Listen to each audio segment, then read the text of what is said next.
partager un texte que j'ai reçu pour quelqu'un. Donc aujourd'hui, ça parle plus, on va dire, du chemin de notre vie, des choix qu'on fait dans notre vie et qu'on fait en général, plus par rapport à la société et aux autres. Donc voilà, ça parle de ça. Je vais vous lire donc une partie. Je pense que des fois je m'arrêterai pour faire des commentaires, on va dire. Mais voilà. Donc, le message disait, il n'est pas nécessaire que tu suives constamment le chemin de la société, celui qui te cadre et te restreint, mais tu peux, et tu as le droit de t'éloigner des sentiers battus afin de prendre ta propre voie, celle qui te mènera à l'épanouissement, la joie et la sérénité intérieure.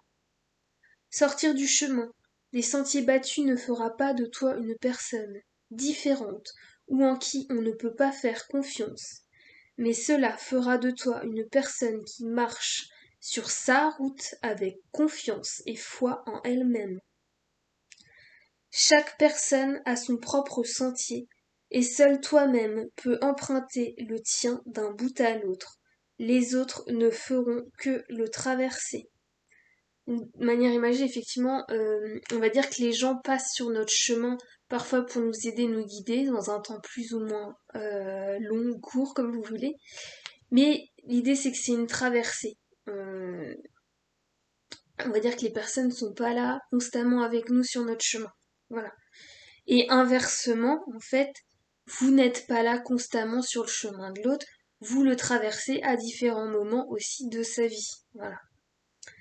Euh, donc ensuite ça disait, il n'y a que toi qui sais. Alors ne reste pas sur ce chemin sociétal par confort ou par peur de la réaction des autres.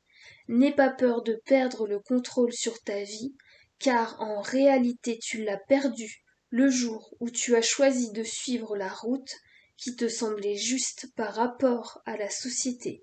Tu as alors perdu ta liberté de choix. Donc là, c'était important aussi ce qu'on me faisait ressentir, notamment par rapport aux autres. C'est que souvent, donc on fait des choix par rapport à ceux qui nous entourent. En réalité, l'autre, j'ai envie de dire, s'en fout et fait sa vie.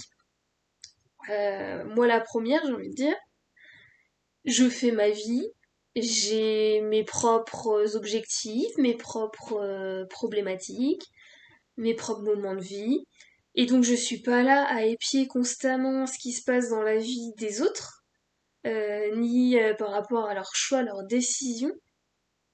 Je suis pas là en train de juger ce qui se passe pour eux parce que j'ai déjà la mienne en fait à gérer.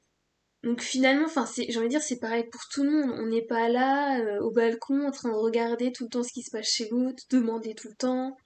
Voilà. Et en général, quand on a une réaction des autres face à une décision, un choix, c'est qu'on a touché aussi quelque chose chez lui.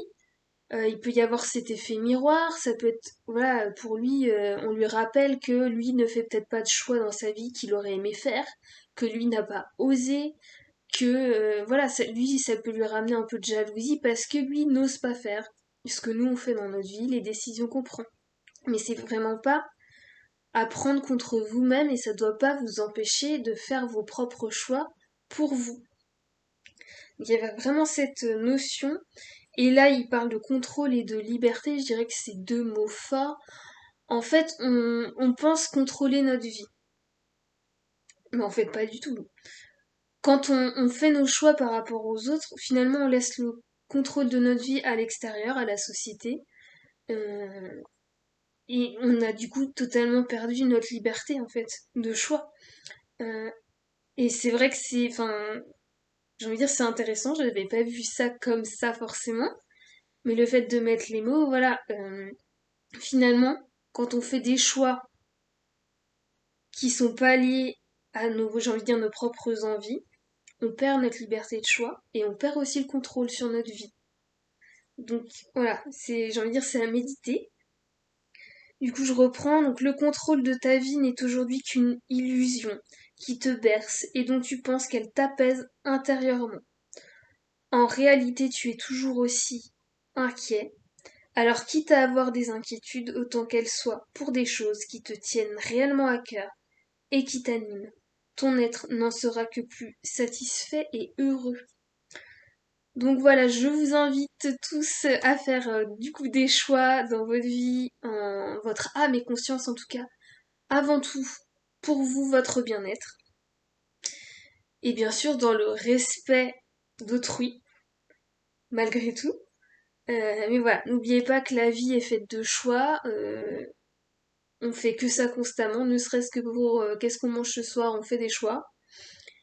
On a toujours le choix, même si parfois notre marge de manœuvre, il est vrai, est plus restreinte. On se sent parfois un peu obligé, mais en réalité, on a le choix.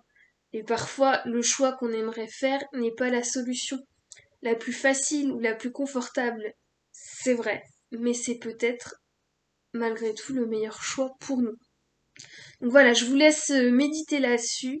Je vous dis à très bientôt et je vous souhaite une bonne journée ou une belle soirée. Voilà. Bye bye.